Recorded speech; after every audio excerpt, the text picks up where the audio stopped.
You, John Fitzgerald Kennedy, do solemnly swear. I, John Fitzgerald Kennedy, do solemnly swear. That you will faithfully execute the office of President of the United States. That I will faithfully execute the office of President of the United States. And will, to the best of your ability. And will, to the best of my ability. Preserve, protect, and defend the Constitution of the United States. Preserve, protect, and defend the Constitution of the United States. So help you God. So help me God.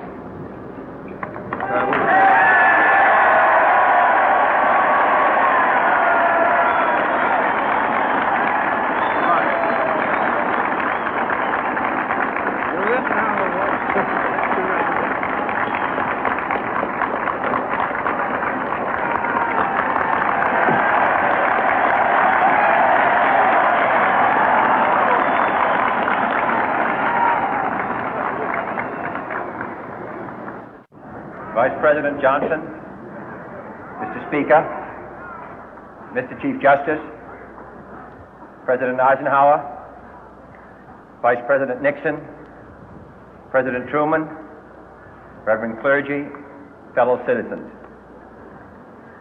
We observe today not a victory of party, but a celebration of freedom, symbolizing an end as well as a beginning, signifying renewal as well as change.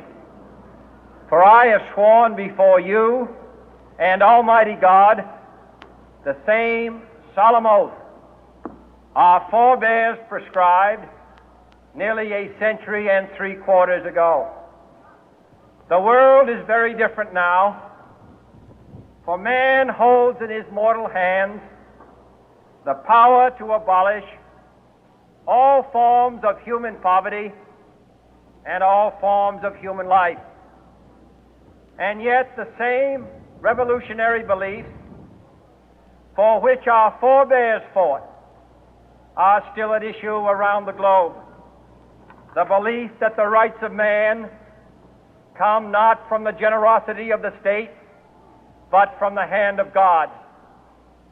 We dare not forget today that we are the heirs of that first revolution.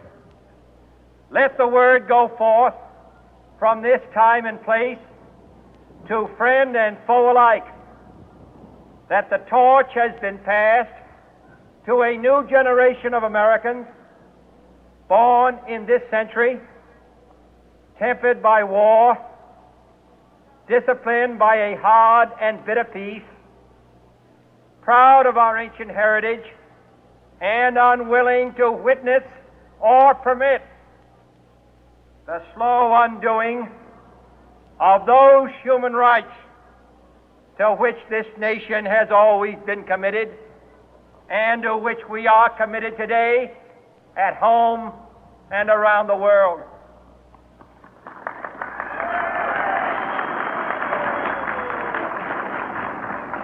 Let every nation know, whether it wishes us well or ill, that we shall pay any price, bear any burden, meet any hardship, support any friend, oppose any foe to assure the survival and the success of liberty.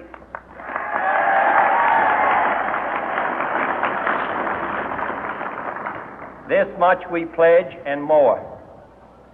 To those old allies whose cultural and spiritual origins we share, we pledge the loyalty of faithful friends. United, there is little we cannot do in a host of cooperative ventures. Divided, there is little we can do, for we dare not meet a powerful challenge at odds and split asunder. To those new states whom we welcome to the ranks of the free, we pledge our word that one form of colonial control shall not have passed away merely to be replaced by a far more iron tyranny.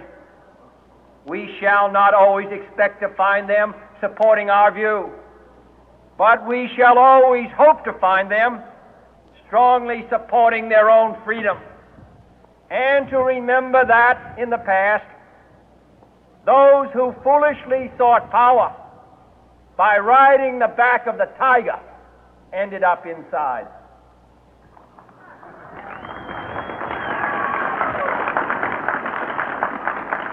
To those people in the huts and villages of half the globe struggling to break the bonds of mass misery, we pledge our best efforts to help them help themselves for whatever period is required, not because the communists may be doing it, not because we seek their votes, but because it is right.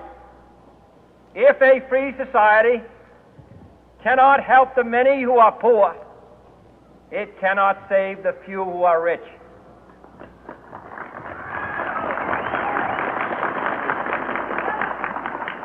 To our sister republics south of our border, we offer a special pledge to convert our good words into good deeds, in a new alliance for progress, to assist free men and free governments in casting off the chains of poverty.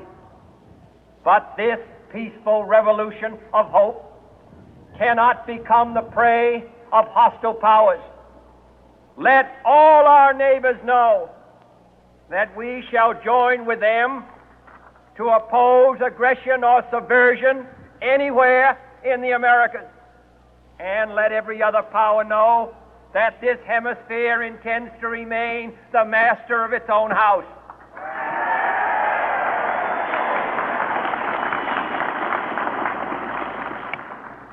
To that world assembly of sovereign states, the United Nations, our last best hope, in an age where the instruments of war have far outpaced the instruments of peace, we renew our pledge of support to prevent it from becoming merely a forum for invective, to strengthen its shield of the new and the weak, and to enlarge the area in which its writ may run. Finally, to those nations who would make themselves our adversary, we offer not a pledge, but a request that both sides begin anew the quest for peace.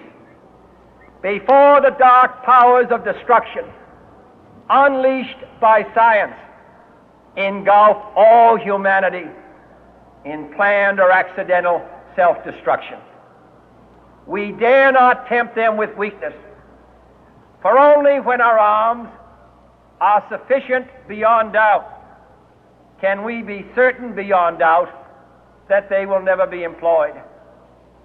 But neither can two great and powerful groups of nations take comfort from our present course, both sides overburdened by the cost of modern weapons, both rightly alarmed by the steady spread of the deadly atom, yet both racing to alter that uncertain balance of terror that stays the hand of mankind's final war.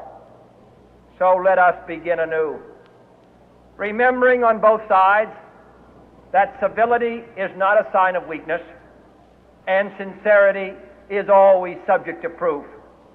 Let us never negotiate out of fear, but let us never fear to negotiate.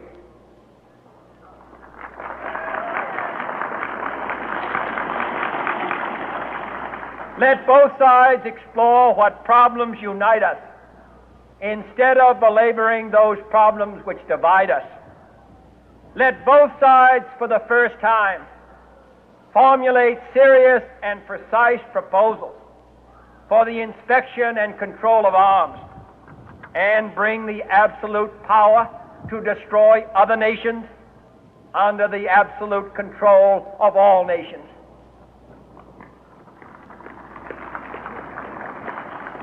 Let both sides seek to invoke the wonders of science instead of its terrors. Together, let us explore the stars, conquer the deserts, eradicate disease, tap the ocean depths, and encourage the arts and commerce. Let both sides unite to heed in all corners of the earth the command of Isaiah to undo the heavy burden and let the oppressed go free. And if a beachhead of cooperation may push back the jungle of suspicion, let both sides join in creating a new endeavor, not a new balance of power, but a new world of law, where the strong are just and the weak secure and the peace preserved. All this will not be finished in the first 100 days, nor will it be finished in the first 1,000 days, nor in the life of this administration, nor even perhaps in our lifetime on this planet. But let us begin.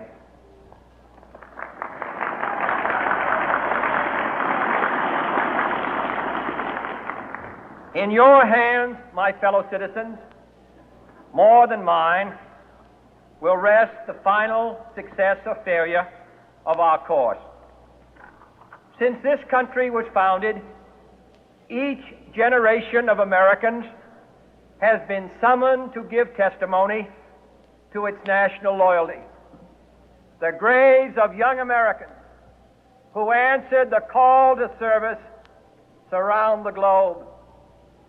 Now the trumpet summons us again, not as a call to bear arms, though arms we need, not as a call to battle, though in battle we are, but a call to bear the burden of a long twilight struggle, year in and year out, rejoicing in hope, patient in tribulation, a struggle against the common enemies of man, tyranny, poverty, disease, and war itself. Can we forge against these enemies a grand and global alliance, north and south, east and west, that can assure a more fruitful life for all mankind? Will you join in that historic effort?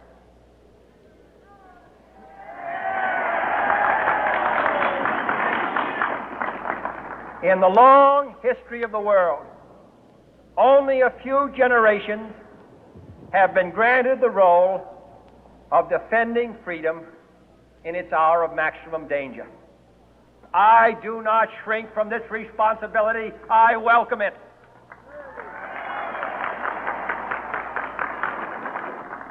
I do not believe that any of us would exchange places with any other people or any other generation. The energy, the faith, the devotion which we bring to this endeavor will light our country and all who serve it. And the glow from that fire can truly light the world. And so, my fellow Americans, ask not what your country can do for you, ask what you can do for your country.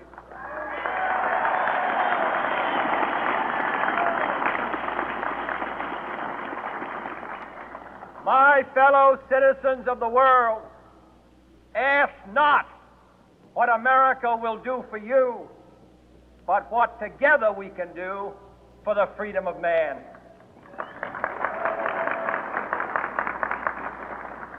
Finally, whether you are citizens of America or citizens of the world, ask of us here the same high standards of strength and sacrifice which we ask of you.